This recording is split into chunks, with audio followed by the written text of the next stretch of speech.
The Silverstone British GP in England is on. I would have bring 2 live pictures, but sorry, I'm not there. But the funny thing is, McLaren keeps bringing upgrades. They brought upgrades for this race. Sauber brought upgrades. As brought upgrades, and also Racing Bull. The upgrade seems to be performing very well on the Racing Bulls. They were just on fire from the middle of the FP1 coming to Silverstone. We know the teams will bunch closer, like what happened in the high altitude heated Steven Spielberg ring of the Red Bull ring in Austria. It's a different track now. Cooler temperatures, the Mercedes came in play, but the Red Bull still look a little bit amiss. But we know that Red Bull always come up on Saturday, no matter how much they do their magic on Friday, trying to learn. But on Saturday, we see their true hand. But the long run pace will be run in FP2, so we'll see which team looks much more competitive on the long run. Lewis Hamilton topped the timesheet. It's always been an home race for him. The 2 McLarens are close to him. The Mercedes, good job. Average Lindblad coming in for Yuki Tsunoda in FP1. Yuki Tsunoda will be back in FP2. Not finding the right setup for himself. Also, a young driver coming in for Nico Hulkenberg in the Sauber. But Lost in Aja were doing a great job there. But like I said, one of the shots, you see that Red Bull would love to swap the cars, the Racing Bull cars. Let's see how difficult the Red Bull car is if Max Verstappen is having the Racing Bull car. Because if the car is too difficult and is destroying other drivers' opportunity or their racecraft, then I think we should swap cars. And let's see how competitive Max Verstappen will be. Leclerc had a good run, but I think he had a damage at the beginning of the FP1. He made some swaps. The 2 McLarens are running 2 different configurations, still learning when they should run the high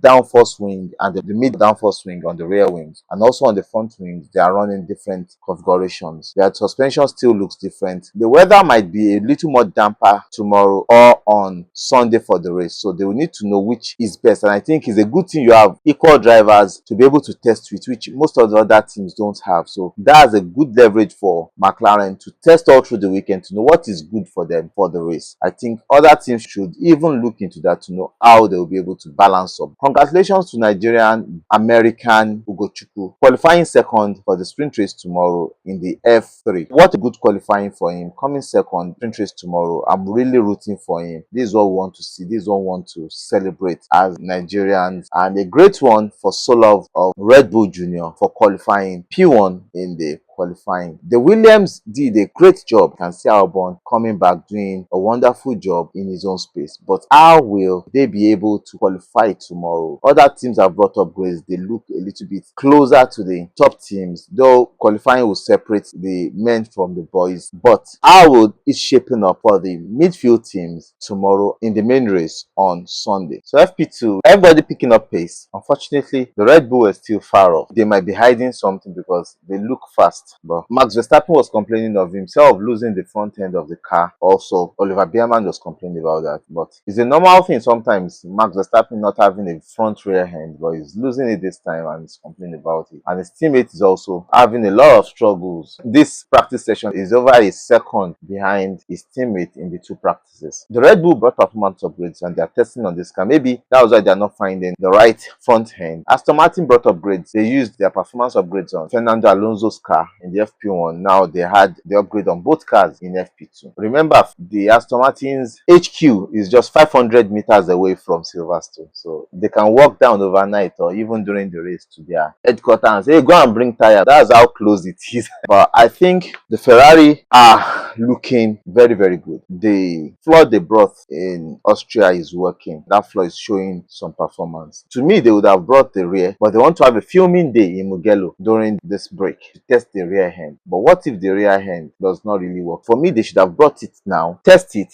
now, make a filming day and do a lot of things around it to make sure they are bringing the right floor and the performance floor ahead of Belgium. But they are bringing the floor in Belgium. They'll have a 2 hour filming day. They'll be fixing it. So probably in Mugello, they will be able to get some performance, hopefully. But the car looks very, very fast. We can see they're competing with the McLarens, but it is not a bang for them. They need to still find the pace. And I also believe the Red Bull is a very fast car. The problem is the upgrades they are bringing, I think, is slowing the car down, which happened last year also. And that is helping to fuel more the rumor of Max Verstappen leaving the team. because a news outlet brought it out this morning that he has signed with Mercedes just for him to leave. See, it is very dangerous to agree that Max Verstappen will leave this season to Mercedes. It's the best to leave this season to start with a new team, but to Mercedes, like I said in the video, it is not the best. If it's going to be paired with Mercedes, I've said this since last year, Mercedes will pair Max Verstappen with Kimi Antonelli, not with George Russell. I'm telling you, it's a no-brainer for anybody because naturally Kimi Antonelli is a fast driver, he's a very good driver. George Russell is not an A-class driver. If they're going to pair anybody, that is Mercedes with Max Verstappen to be Kimi Antonelli. The bad side for Max Verstappen is you have to give them both a championship winning car, and it would have to be a driver that will push